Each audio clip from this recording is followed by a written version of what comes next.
If lumabas na yung baby, what then? Okay. Diba? Yes. So what is our topic for today? Okay, so we will be talking about the 3 funds that I save for my baby.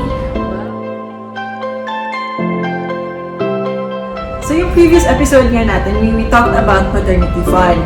So what if that was a preparation before the baby comes? What if the baby came already? Tapos merong extra sa maternity fund mo. Where will we put this maternity fund? Ilalagay ba natin sa material fund to? Ilalagay ba sa emergency? So what's your tip? What did you do? If they watched the previous video, nakita natin na I had extra. Kasi Yeah. nga, di ba, nagkaroon ako ng... Hospital bills, insurance mo. Yes, na-cover na ng company ko.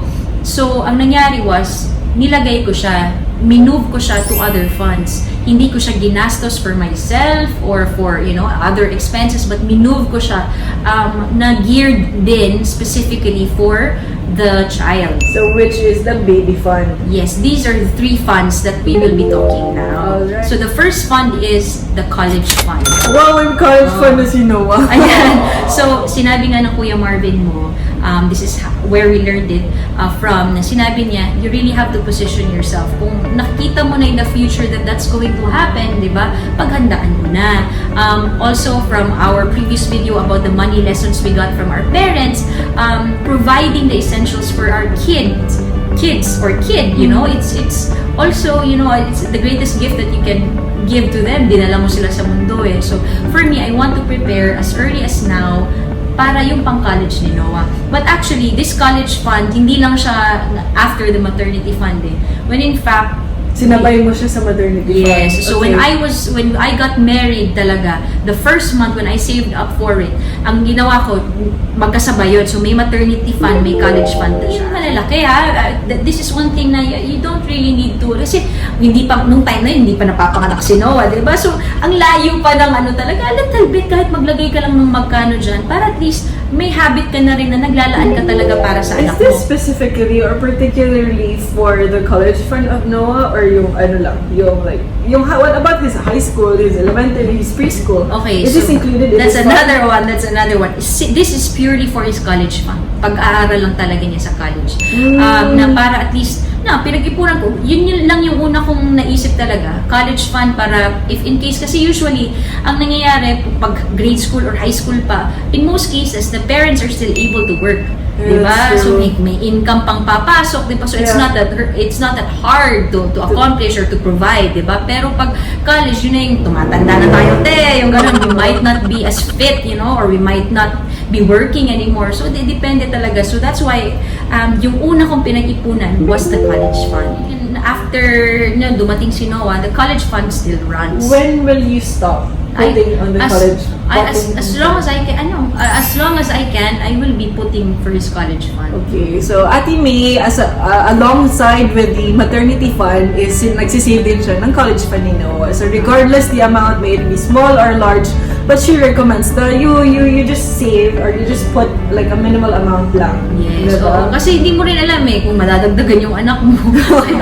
Pero yung iba kasi, meron yung mga insurance. Oo, meron mo Noon, insurance. diba? Oo. Pero Plan, I don't know, yung mga educational plans. I don't know if that still works. I don't know. But for me, I prefer to, save it myself. Kaysa ibigay ko siya on somebody na siya ang mag-i-invest for me. I'd rather do it myself. Kasi kontrolado ko.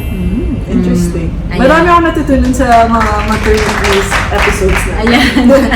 I'm ready to be a mother. Sure lang. So, Okay, fund number 2 is the little one fund. little one fund. Okay, so dito papasok yung question mo. Paano yung pag grade school na siya, high school na? Sinasabi ko, I'm a risk-averse type of a person. I really want to You're save. 15 steps ahead every time. No, I really want to prepare. So, the little one fund is for Noah when he grows up. So, for example, Wala ba kasama dyan yung gala namin ni Noah? Trip to the mall with Tita M. allowance yan. Pero this one, little one fund is, I know he will be going to play school, play school, magde-daycare siya, grade school na siya, ganyan. So, pinag-iipunan ko na if we can share, sa Dubai, sending a child to school in Dubai is So it's not cheap, expensive. diba? Yeah. Medyo pricey siya, para ka na nagpaaral ng college, diba? So, I don't want na pag halimbawa 3 years old na si Noah and then mag-aaral na, okay, saan ako kukuha ng pang-tuition? Di ba? Meron kang college fund, pero wala kang pang-tuition. Or your sa fund school. depends then on the school, which school you will enroll, Noah. Diba? Paano if gusto mo yung school na yun, but you don't have that fund? So I want to be prepared. So Little One Fund is basically more of the like school pa din, or like the essentials during school, like yung allowance, during school, or what is it? It's basically for his education. Education lang talaga. Yun yung priority ko. So, the difference between the two, the college fund is for a long term. Yeah. Gets mo? So, long term siya, maybe 18 years from now, 20 years from now, diba? So, it's not as big. Hindi ko siya pinag-iipunan at it's not really as big compared sa Little One. Kasi Little One Fund, it's more of a midterm goal. Yeah. Diba? So, mas malaki siya. For example lang, mag-iipon ako ng 300 pesos para sa college fund every month. Pero pagdating naman sa Little One Fund ko, since I know it's gonna happen a little bit earlier, pinag-ipon ako, for example, 500 pesos. Ganyan. So, mas malaki siyang para at least, meron kang time. For example, nagsimula ka talaga nung nanganak ka na, diba? So, you have 3 years para pag-ipunan yan. So, halimbawa, nagsisave ka ng 500 pesos for 3 years, diba? So, pag nag-nursery na yun, hindi may pambayad ka na. So, hindi ka na mag-iisip masyado kung saan ka kukuha ng pera. So, that's a midterm goal. But these are just educational purposes. These are, para panggastos talaga niya sa education. Kasi yun nga, the last thing I want is for the child to want to go to, to learn, pero wala akong pambayad. Ayoko yun. Feeling ko matalinong bata yan. Ayan. Dapat maging matalino sino. Ako hindi. Dami yung ng nanay mo. Umayos ka dyan. The third and the last fund naman. Ano naman yun? It's the allowance. It's Noah's allowance. Okay. So, dyan na yung namin, Tita MM script to the mall. Okay. So, ano naman yun? So, ito na yung short term talaga na, for example, pag-aalis, di ba? Pagpapasyal, or for his clothes, for his diapers, for his milk, di ba? So, isang, may allotted na siya na amount din every month para doon nakukuha. So, this is the stuff that for example, nag-iipon ako for this month, tapos hindi naman nagastos yon. So, pwede mo sabihin, no, papizza ka naman dyan, allowance ka dyan. Pwede mo sabihin, sino naman hindi.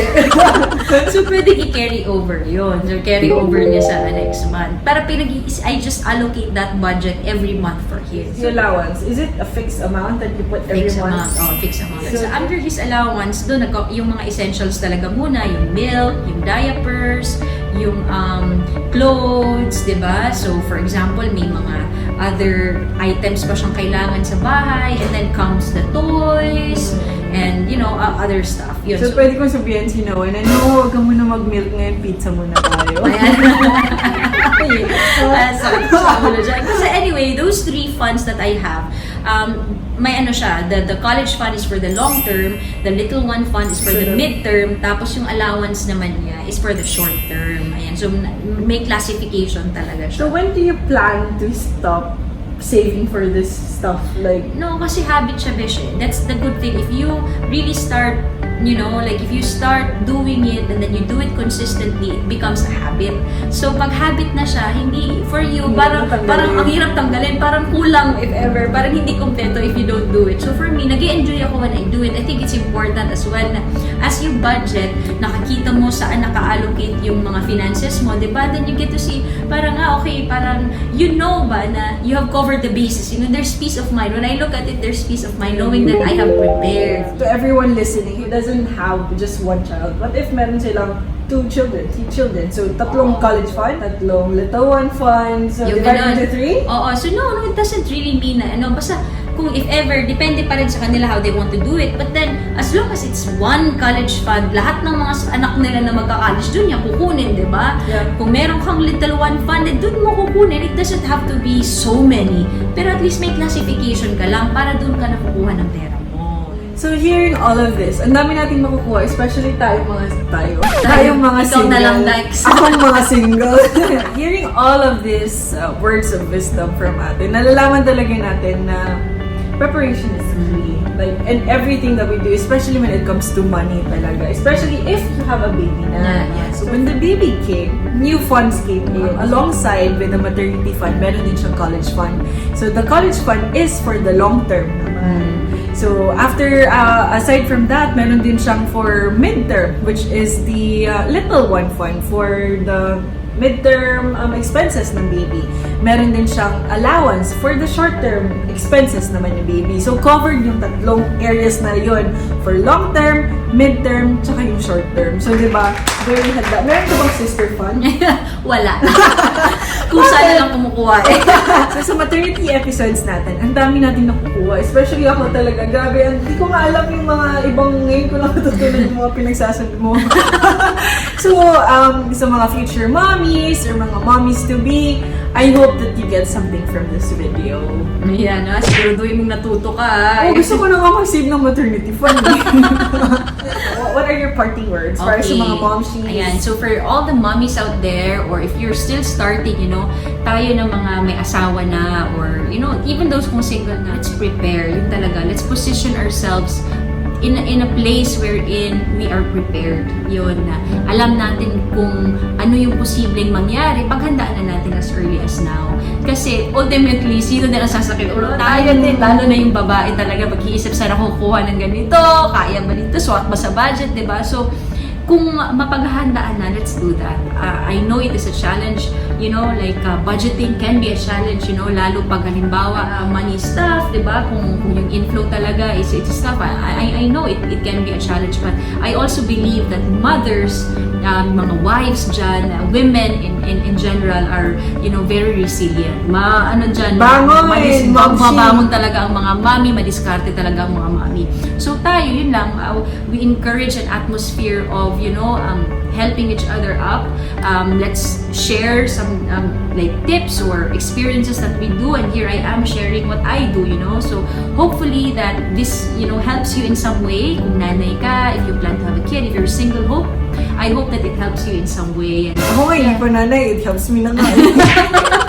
So if you want topics like this, let us know. Kasi we will try to accommodate. Andyan lang lagi si Mom Mae. Pag wala siyang flight, ipapaupo natin dyan.